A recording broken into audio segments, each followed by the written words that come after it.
Bai, gaina, nola izan da, ez?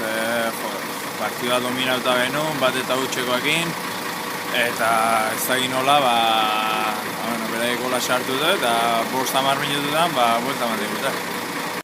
Ez dakit, markamena esatu, mintzat,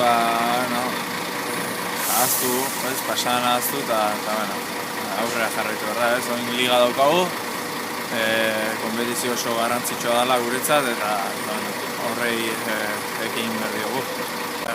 Oin honetan pentsatzeak ez du laguntzen, aldan azkarrena ahaztu behar da, eta danak ondo jarri, fisikoki, mentalki ere bai, oso garrantzitsua ez, mentala, eta hortik aurrera irabaztera.